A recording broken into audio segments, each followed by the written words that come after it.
Seguimos en Tiene la Palabra, diputado, conversando con el diputado Tomás Guanipa, presidente de la Comisión de Medios de la Asamblea Nacional. Diputado, usted hablaba de la importancia del diálogo.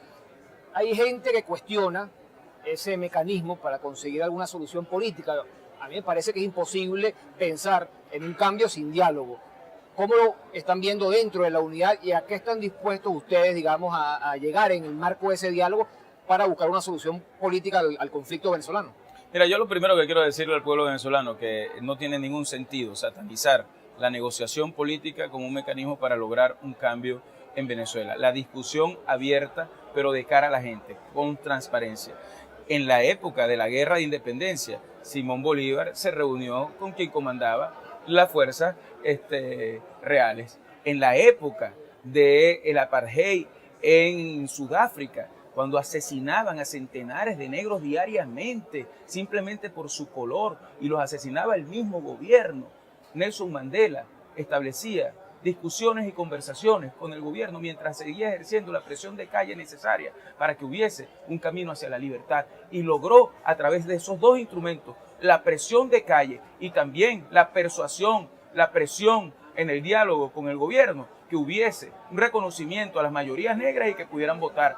En la dictadura de Pinochet, cuando se fue al proceso referendario, que fue toda una farsa montada y que sin embargo ganó la oposición, hubo un proceso de diálogo y de negociación para que el país pudiera transitar hacia una democracia en paz. Cuando había una guerra civil en Nicaragua, en la Nicaragua sandinista, se privilegió la posibilidad de un encuentro para que hubiese un proceso electoral que permitió que el sandinismo saliera del poder y que se instaurara una democracia en Nicaragua. Por tanto, nosotros no podemos dejar de utilizar los espacios que tengamos para garantizarle a los venezolanos que haya un cambio, porque el cambio tiene que ver con la realidad que estamos viviendo los venezolanos en este momento. Hay millones de personas que se acuestan sin comer todos los días y que están esperando de nosotros que hagamos algo para que ese drama se acabe. Hay centenares de personas que mueren por no tener la medicina adecuada. Hay niños que lloran y le gritan a sus madres que por favor no la lleven a hacer cola. Y ese drama que estamos viviendo en Venezuela, nosotros tenemos que buscarle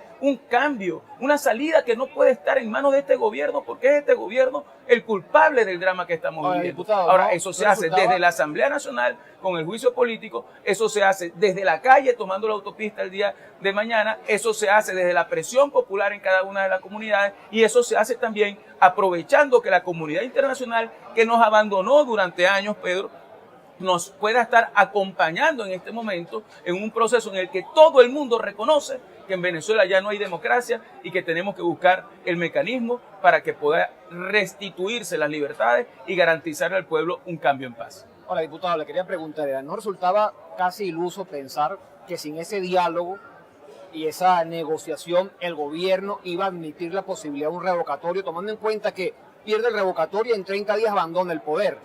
O sea, no era iluso creer que podía avanzarse en ese camino si antes no había una negociación que de alguna manera acercara a las partes, porque obviamente, así como la oposición desconfía del gobierno, el gobierno también desconfía de lo que puede hacer la oposición en caso de que mañana tenga el poder. Mira, no era iluso porque lo que estábamos haciendo y lo que estamos haciendo es hacer uso de nuestro derecho ciudadano de convocar un proceso revocatorio en Venezuela, y eso no tiene por qué negociarse. El golpe de Estado dado por los tribunales, pues por cierto, que mañana será un consejo comunal el que suspenderá aquí un proceso electoral, y dado también por el Consejo Nacional Electoral cuando impidió que el proceso del 20% se pudiera llevar a cabo, pues es una cosa absolutamente insólita, y nosotros no vamos a dejar de reclamar que sea restituido, y una de las formas de restituir el derecho de los venezolanos a elegir es que se eche para atrás esa decisión judicial y que se pueda ir al 20% para que vayamos al proceso revocatorio. Por otra parte, nosotros pensamos, por ejemplo, que debe haber una enmienda constitucional que permita que en cualquier momento en el que haya una ausencia absoluta de presidencia de la República, vayamos a un proceso electoral para que sea el pueblo el que escoja quién lo va a sustituir. En tercer lugar, el presidente Nicolás Maduro ha dicho más de una vez, y para eso no ha tenido que negociar, que esta Asamblea Nacional tiene que ser disuelta y debe convocarse una nueva elección para que ellos puedan recuperar un poder que han perdido. Imagínense ustedes lo que eso significa. No existe mecanismo constitucional para que eso se pueda dar. No existe forma alguna de que eso pueda ocurrir. Nosotros tenemos mucha más legitimidad que el mismo Maduro, no solamente porque tenemos más apoyo popular, sino porque fuimos electos con más votos que él. Entonces uno también puede decir, ¿qué tal Nicolás Maduro si en vez de esto no nos ponemos de acuerdo y hacemos una reforma constitucional y nos vamos a una elección general donde todo el pueblo escoja a su alcalde, a su gobernador, a su presidente y a su diputado a la Asamblea Nacional de una sola vez, en una sola elección, y decidimos entonces a través del pueblo quién se queda en este Parlamento, si nosotros o sales tú de Miraflores, o al revés? Creo que esos temas al final tienen que plantearse como los mecanismos bajo los cuales nosotros vamos a ejercer la presión necesaria para que en este país haya un cambio. Eso no quita la posibilidad de que exista encuentro y diálogo para que esos cambios que nosotros queremos se puedan implementar en un país donde definitivamente hay una gran mayoría que apuesta a un cambio y que apuesta a que ese cambio se pueda dar en paz. Diputado, quisiera que definieras el momento donde estamos ahora, ¿no? Que definiéramos esto. No hay revocatorio. Ha sido suspendida la recolección de firmas, no da tiempo para el año 2016. Entonces Maduro... ¿Da tiempo aún? ¿Da tiempo aún? Absolutamente. Bueno, pero el gobierno lo ha bloqueado todo.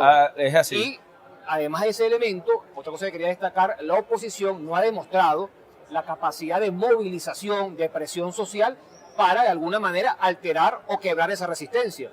El gobierno ha hecho todos los abusos que ha cometido, no ha aprobado nada por ello hasta el momento y así ha continuado. Había gente que decía, no van a suspender la firma, la suspendieron y así han seguido pues avanzando. Entonces, ¿en qué momento está la oposición ahora? ¿Qué puede hacer para quebrar esa resistencia? Si, repito, no ha demostrado tener la fuerza en la calle para imponer su agenda. Mira, difiero de ti en ese sentido, porque el 1 de septiembre la cantidad de gente que salió ha sido la concentración de gente más grande que hemos visto en la historia de Venezuela. Difiero también porque en el proceso de recolección de firmas fueron 2.700.000 personas que se movilizaron en el país en apenas 3 días. Difiero también porque en el 1% fueron millones de personas las que fueron a validar su firma. Es decir, hemos dado una demostración de fuerza sin precedentes en el país. Y la mayor demostración de fuerza se iba a dar el 26, 27 y 28 con lo que iba a ser nuestra participación para activar el 20%. A eso le tenía miedo el gobierno y por eso paraliza la recolección de firmas. En el fondo, eso es una gran derrota al gobierno nacional, porque este gobierno que ha dicho que ha ganado decenas de elecciones, al final le tuvo miedo al pueblo. Y en el fondo lo que aquí estamos viendo es un gobierno que está aterrado a que la participación electoral pueda sacarlos del poder y que sea el mismo pueblo el que los despida por el daño que le han hecho, por la corrupción a la que han llegado, por el caos en el que ha convertido a Venezuela. Entonces, el haber parado ese proceso en sí mismo es una derrota. Y en este momento estamos nosotros movilizando al país y por eso nuestra invitación con mucha fuerza es a la participación mañana en las concentraciones que tendremos en toda Venezuela para que podamos hacernos sentir, porque sí quiero dejar algo claro.